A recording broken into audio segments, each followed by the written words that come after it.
My name is Chawana Champagne. I'm a graphic designer. I started my post-secondary education taking marketing, and then I worked for a few years. I decided to go back to school to take graphic design, and at the very end I got ambitious and decided to take a postgrad in public relations.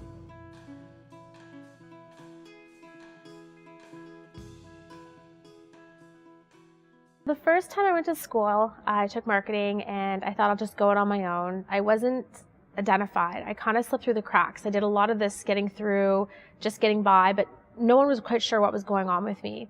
So I'm dyslexic, they consider me a selective learner.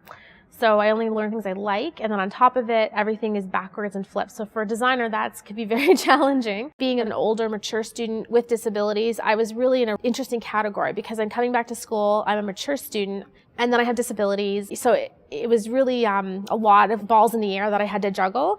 But at the end of the day, it really boils down to connections, relationships with your teachers and professors, relationships with your peers. Like that's really what gets you through it. It's not so much where you go or what you're learning, it's the community and learning to work with everybody to get through it. And that's really, I think, how you get through it, is just having a good support system. You need a support system.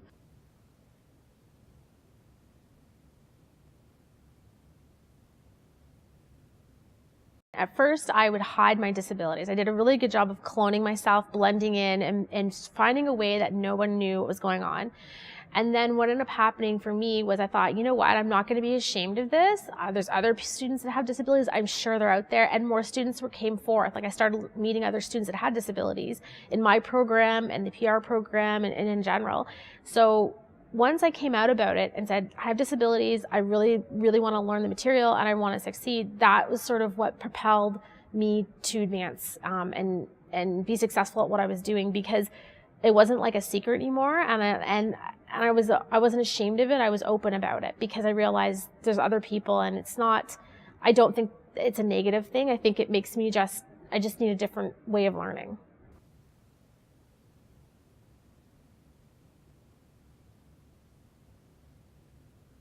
Basically, I would just not take classes or courses that were challenging, which wasn't a good thing, right? Because looking back, it would have been better to have, like, if I had been able to come out about it.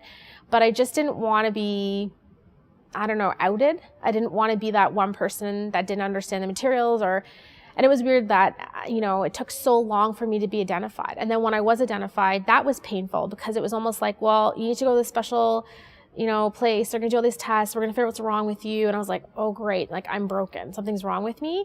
So that was really tough. But after working with a lot of my teachers and just coming out about it and being really positive about it, then people were the attitude had changed. So I think you have to change your attitude in order for other people to change their attitude about it. And I think once that happens, then it's like a ripple effect. I'm not ashamed of it anymore. I've sort of embraced I embrace and identify with other artists that have disabilities, and that was sort of a turning point for me because I started looking through a lot of art history and realizing there's a lot of amazing artists, and we study them in school and, we learn about them, but, there's parts we don't talk about, and it's like, most of them have disabilities. So I kind of identified with that and said, hey, like I'm just like the rest of the greats and other people who do art, and so it's okay.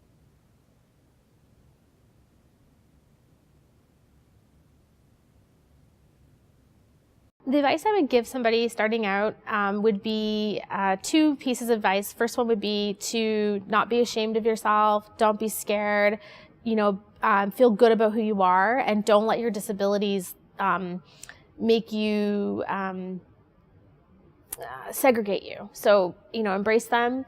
My second advice would be definitely find someone to mentor and find a good support system. And what I mean by that is reach out to other designers. And it's interesting, there are other amazing designers out there that have disabilities that are more than willing to connect with you. And I think that's really important, to find like-minded people in your community and work with them to help you succeed, because they're going to give you insight and they're going to help you understand maybe some things that you weren't aware of.